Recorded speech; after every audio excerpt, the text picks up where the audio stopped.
the public has not had an opportunity to see it, in which case we would move it to December 21st. Public session. The point is to make it public, then the public needs to be given the opportunity to see what is proposed in closed session. That would be my recommendation. Are we waiting for Mr. Russo to speak?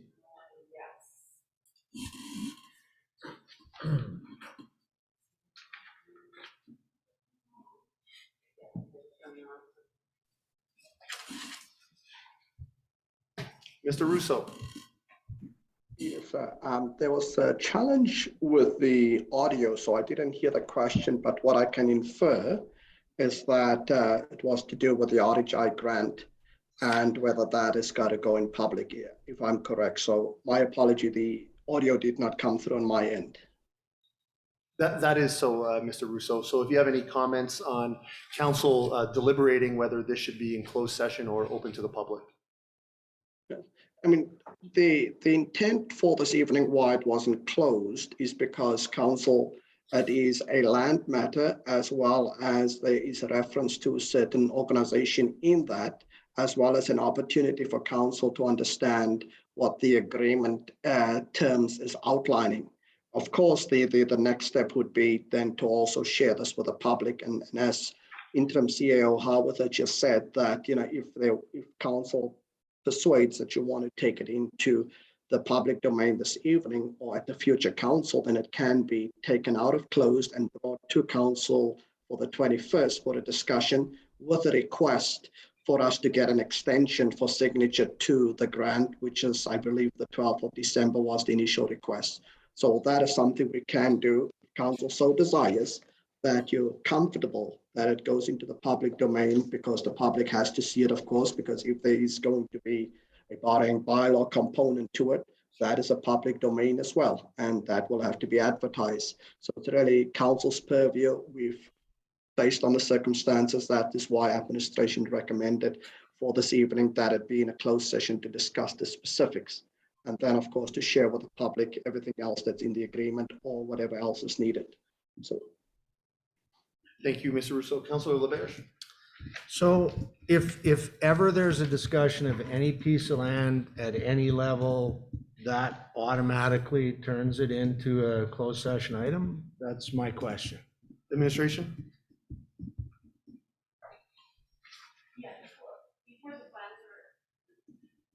Yes, land matters they do remain in closed session until at the time that they would be released to the public what plans are.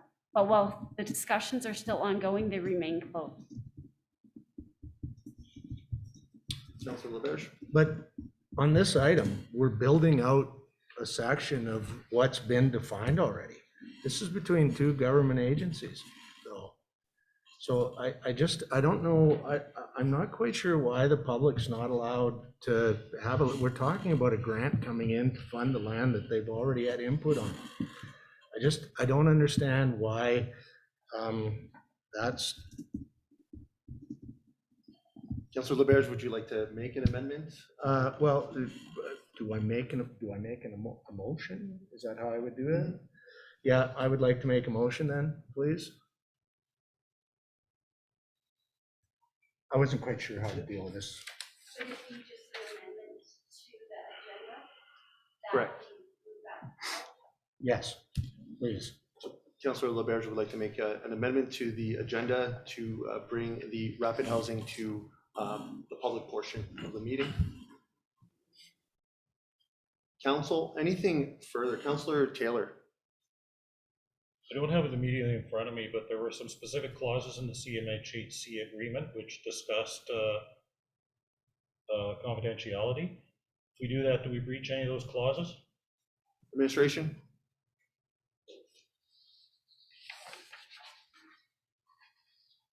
Sorry, legislation cannot advise on that, and I'm not aware. Mr. Rousseau, you know it more intimately. Would there be a violation of the information that we've brought in camera to bring it from the closed session to the open session?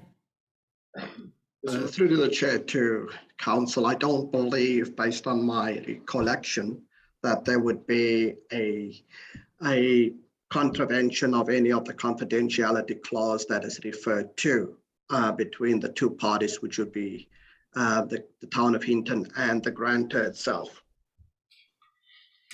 Councillor Taylor? Okay. Councillor Magoon?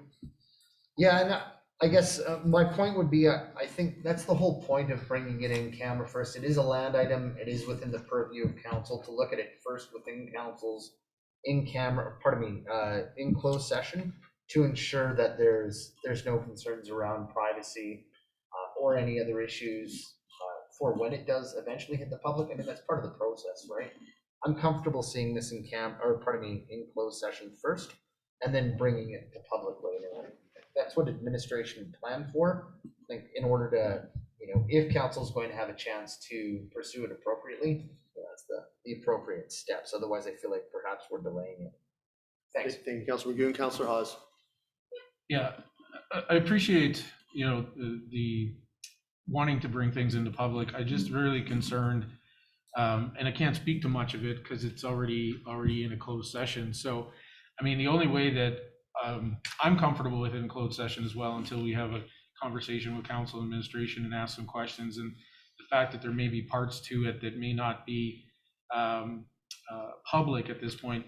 So the only way that I would be in agreement at all is to remove it completely, move it to another meeting, and then potentially, have go through the report and what's private, what's public potentially. Because as it is right now, I wouldn't feel comfortable to pull it right out of closed session and have that conversation in public.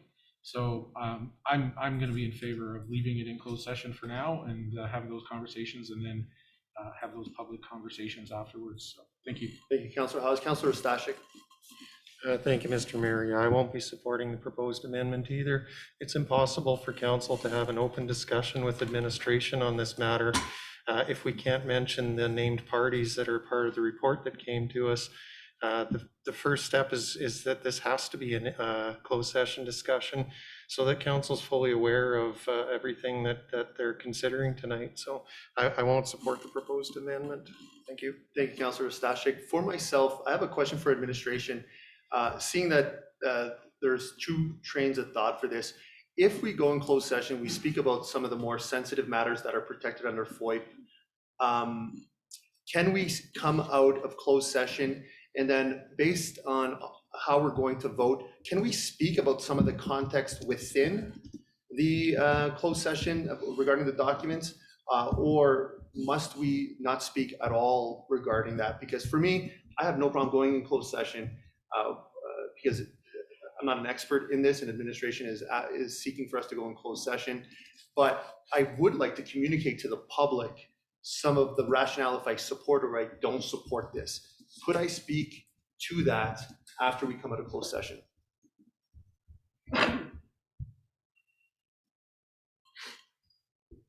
Sorry, Mr. Mayor, I don't know the answer to that. Mr. Rousseau, do you have a sense of what that might look like? Again, the public unfortunately won't have any context to that, but I do understand the interest for council to be able to speak to why they might be supporting or not a motion when it comes out of the closed session into the public. Thank you, CEO Howard, through to the chair, to council. To Mayor Michael's question, when you come out of closed session, you could refer to some of the things that you discussed in terms of, that even the Bhutan lands, this is what council has, you've done a charrette over the last several months. The public is aware that you're keenly interested to get rapid housing going. There was a grant that was applied for, and you could share those type of things, which would be in the best interest of the council and therefore prepare the community for what the outfall in a positive way could be for the community. So you are allowed to share some of the things that would be of public interest as you work through the contractual details, which of course at this point in time, council hasn't seen yet and hasn't deliberated yet. Thank you, administration. Hearing that, I think we have two issues here. One, I do believe we have to perhaps have a broader conversation about what we can do in order to be better prepared for the public and for ourselves to have these conversations more in the public forum. But doing this last minute, I'll go on the side of caution and go in a closed session to discuss, and then I think express to the community why I support or don't support any potential decision. So I think for tonight, that would be my train of thought. Councilor Race. Okay, sir, thank you. Council, we have an amendment on the floor. As chair, I'll ask that we vote on the amendment. And if the amendment is defeated, then there'll be no motion on the floor, and then we'll have to have another motion to adopt the agenda. So right now we're voting on the amended agenda that would include changing rapid housing to a in-public portion meeting. Council, anything further? Seeing none, I'll call to question. All those in favor? Opposed? That is defeated. Council, I'll entertain a motion. Before I do that, Council, any other additions or deletions to today's agenda? Seeing none, administration? Nothing from administration. Thank you. With that, I'll entertain a motion, Council. Councilor Hawes. I'd like to move that regular council agenda December 7th, 2021, please. Thank you, Councilor Hawes. Council, we have a motion on the floor. Any further debate? Seeing none, I'll call to question. All those in favor? That's carried unanimously. That'll bring us to our council minutes for adoption. Council, any questions? If not, I'll entertain a motion. Councilor Taylor. I move we adopt the minutes as listed. I assume that the Stashik change has been completed. Administration, has that change been completed? Thank you. Yes, thank you. We modified the November 15th voting error that we recorded, so that's been corrected. So accepting the minutes of November 15th would be as amended. Okay, Councilor Taylor, you'll make that motion? Yes. Thank you, Councilor Taylor. Council, we have a motion to adopt all the minutes as amended. Any debate? Seeing none, I'll call to question. All those in favor? That's passed unanimously. That'll bring us to our citizens minute with council. And I believe we have someone in the queue, administration. If you could please introduce yourself. This is an opportunity to share your thoughts, concerns. You have a minute, and just please state your name. Hi, my name is Marie-Soleil Pinet, and I'm here as a citizen of Hinton, as well as a Hinton Mountain Bike Association executive. I'd like to share my experience trying to organize something in partnership with the town or to get some direction with the town admin. So I heard about a program that the town of Edson Community Services put on last summer. It was a week-long series of bike courses put by professional instructors, including sessions for both kids and adults. This made a small amount of money for the town of Edson. I thought it sounded fantastic and that the town of Hinton should do the same. So I emailed FCSS thinking that Discovery Camp could help or could be interested. And they were, and we agreed that I would send more information once I get those. I emailed them back after I got the information, about 2 weeks after. And even though they showed interest the first time, I didn't hear back after my second email. So then I phoned Parks and Recreation admin twice and left messages that were not returned for a couple of days. Then I emailed Park and Recreation as well. And then I haven't heard anything. So I was frustrated and ended up messaging the mayor. And within a couple hours, I got an email back and was directed to contact the events coordinator. Once I talked to the event coordinator, he was not really able to help unless he got directions from either council or his supervisor. And yeah, so it was going nowhere. And I mentioned also, if it was not through him, but if it was just a citizen trying to bring something to the town, what would be the process of who should we talk to? And as of now, I still haven't got the straight answer on that. So questions I have for you, council, is do projects, events only happen in this town because of non-for-profits? Can the town not put on events like this on their own? Does each department have an amount of money to play with stuff like this? Or does every little project and event that needs to be planned a year ahead of time to match the budget? I'm talking about like a project of $4,000. Like we're not talking about hundreds of thousands.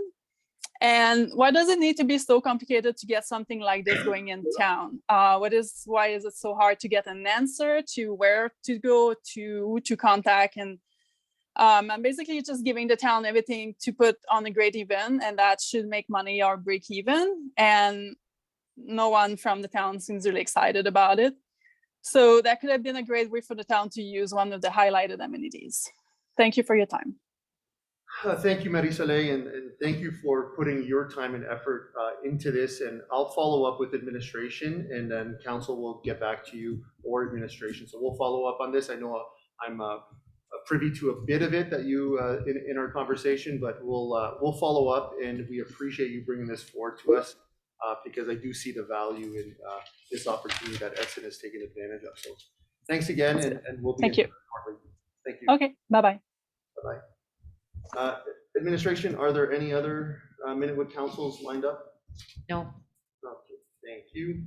So that'll bring us to now our closed session first part, the external auditor proposal evaluation. Councilor Magoon? I'd make the motion that we moved into closed session. Thank you, Councilor Magoon. Council, all those in favor? And that is passed unanimously.